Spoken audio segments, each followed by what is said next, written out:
Welcome to another episode of Brapcast. Good afternoon, ladies and gentlemen. This is Brapcast. Tonight we are here with Duane Kahler from Spicy Boyz. Good evening. Good evening. How are you? I am doing great. Always glad to be sitting down in front of the microphone talking with another crew. Absolutely. All right, so who are The Spicy Boyz. Well, Spicy Boyz are a moped club from Kansas City, Missouri. We specify Missouri since 80% of Kansas City is in Missouri, not Kansas. But that being said, we've got a few people spread about. There's most of us live here in Missouri, but we've got one outside of St. Louis in Washington, Missouri, and then a guy in Topeka, Kansas, and then whether or not she wants us to, we'll always claim Becca, who is out in Portland now. But that's about who we are. Very cool. Where'd you guys start? So in 2010 or 11 or so, Mike found a Yankee Peddler in his grandma's shed, and he called me. He's like, dude, you got to check this thing out. And him and our friend Newt got it running, and like a week later, he bought a Minarelli from Orange Robin. That's, people probably know that name from MA. Then I bought that bike from Mike, and it was all downhill from there, just a complete spiral into this asinine hobby we all have. All right, excellent. So what's where did the name Spicy Boyz come from? Is there a story behind that? Yeah, a bit. So a while back, there was we were struggling with finding a name or an identity for the longest time. It was just a handful of us running around town on mopeds. And so a while back, there was a petition on change.org to change the name of Fire Ants to Spicy Boyz. And the sort of ant moniker really fit us as a swarm, and so we kind of adopted that. So it's not really like the boys part of it isn't really a gender specific thing. It's more of a moniker for fire ants, and so we just adopted that and ran with it, and it, like everything, just spiraled out of control. And that's where Spicy Boyz? came from? Yes, yeah. Like there's not really a good story behind that. It just kind of fit, and we all thought it was funny at the time, and we went with it. And now, you just get stuck with these things. Sounds good to me. So now that we know the name of the club, where you guys are, and where you started, what is the club all about? Well, really, the club got together, aside from the obvious, love of mopeds. We got together. We were a group of people who definitely had our own vices and things going on in our lives, and mopeds kind of provided a focus and an outlet that wasn't just drinking at a bar or just doing some casual drugs on the weekend. It was like a focused thing that we could all get behind and help each other out and do. And so, Spicy Boyz as an actual club is relatively new. So we haven't created an opportunity to do some more positive community oriented things, but those are definitely in the plan. And so, that's kind of how we got together, and that's kind of where our focus is going next, as far as what we're doing as a group. I see. So what does it take to be a Spicy Boy. It takes a few things, and this has been a rocky road determining that. Learned a lot about creating a club over this time span, but I think where we're at now is there's going to be, a new person starts coming around. There's always got to be a group consensus on whether or not that person fits in with the sort of motives and goals and ideals of the group. And once that person has decided to be past that stage by anybody who's quote unquote official member, at that point, we'll have a vote, and then they'll have to lead a group ride all on their own. And then the final sort of initiation, as it was put, is eating a plate of peppers of our choosing. Very cool. Very, very. Spicy. Yes, very hot. So when you guys do get together, what does that look like? Where do you guys go? What do you guys do? Well, there's a few places. We were working out of a shop, sort of. A few of us were working out of a shop downtown in Kansas City called Hickory Union, which is where our rally was hosted last year.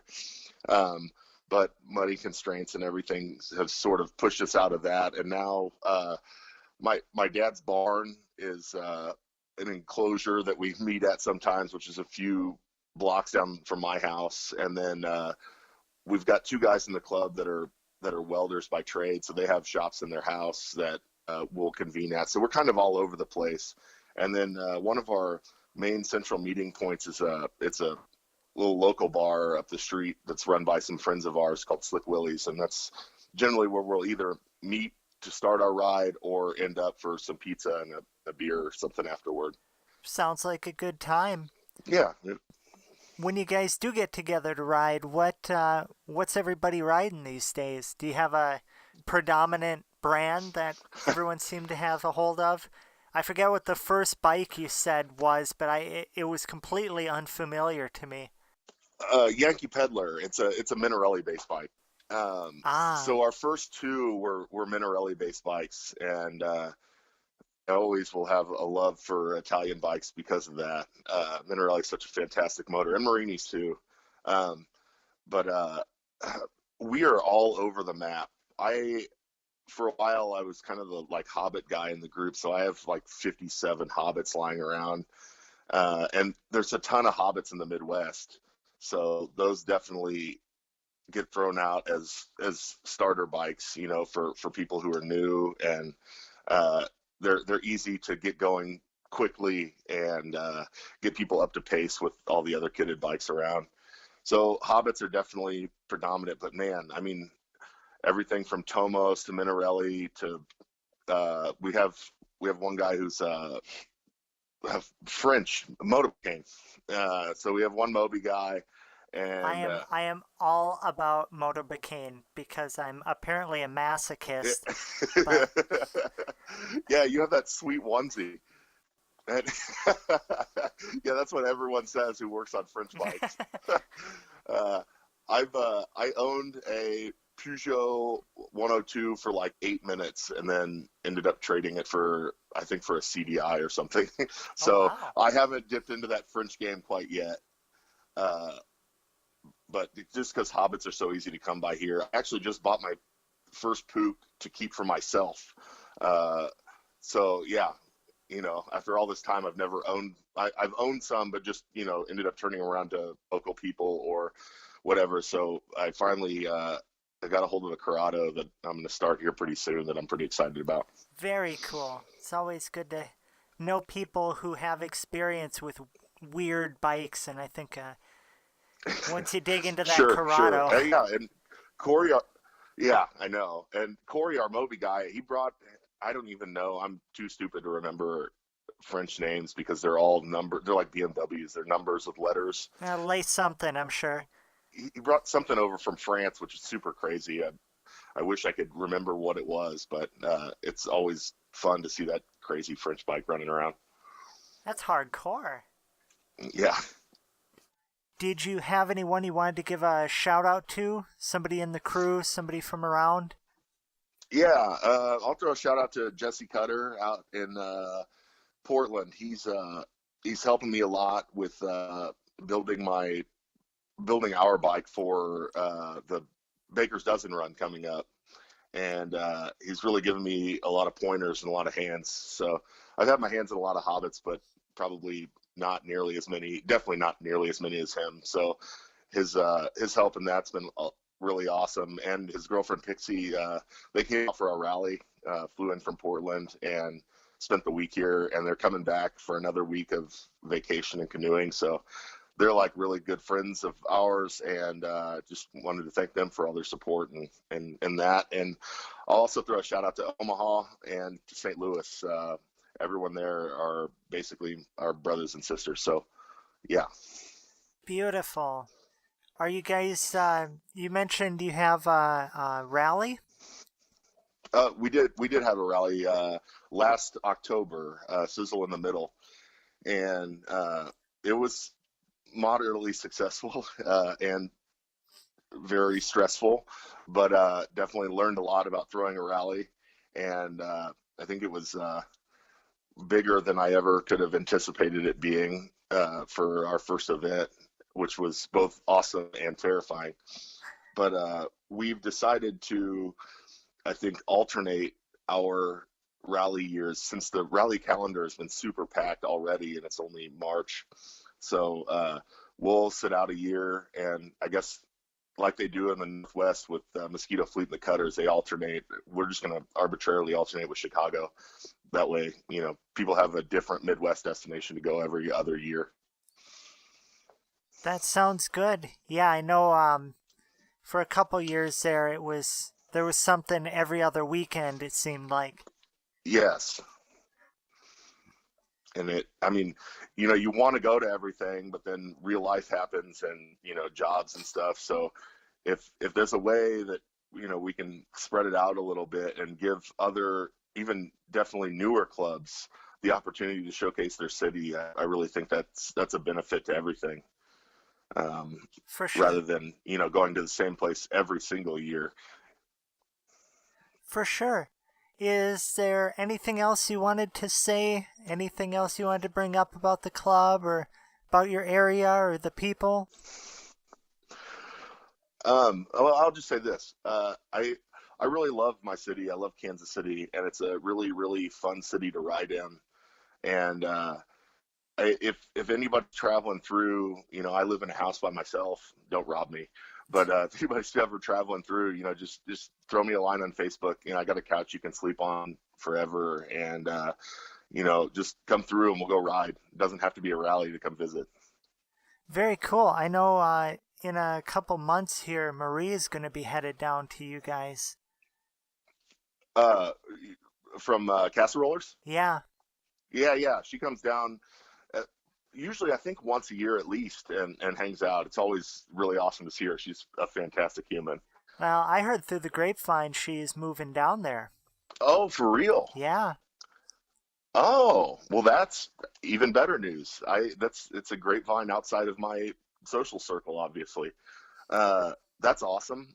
Now I'm gonna ping her and give her a hard time about that. But cool. Well, definitely welcome her. We'll have to shoot some dice. Right on. Well, gosh, I can't... ate a bunch of her dice last time she was here, so I think I owe her some dice. You ate them? Yeah, they're like these little mini dice, and too many hands. So we'll address that at a later point. Huh. I've just got images of like dice falling into the toilet, and you're just like Yahtzee. Like, I've had those images too. Speaking of images, you had a post not too long ago, and somebody said armginer, and I can't get that out of my head. Oh God, yeah, that is exactly what that photo looked like. It also looked like a smirk, so I drew eyes above it before they sewed it up. That's so gross and fantastic at the same time. After, I felt much better about the whole situation after I vomited pretty good. Yeah. I'm like, okay, I'm better now. Let's go get this stitched up. Yeah. And you always feel better after you draw some googly eyes on an armginer wound. Exactly. Well, I can't thank you enough for coming on here tonight and representing the Spicy Boys. Everything you guys are and hope to be and what you stand for. Thank you so much for coming in tonight. Yeah, thanks for giving me and us the opportunity to talk to everyone. I wish everybody a super safe and super fun rally season. So I'll hopefully see everyone on the circuit. This has been another episode of Brapcast. I'm your host, Ashley Ackley, and tonight we were joined by Duane Kahler from The Spicy Boys. Do you have a cruise shop or super rad mopeder you would like featured on our show? Tell us all about it on Facebook at Brapcast. Find our other episodes on SoundCloud, iTunes, YouTube, and the Google Play Store. Until next time, stay happy and stay brappy.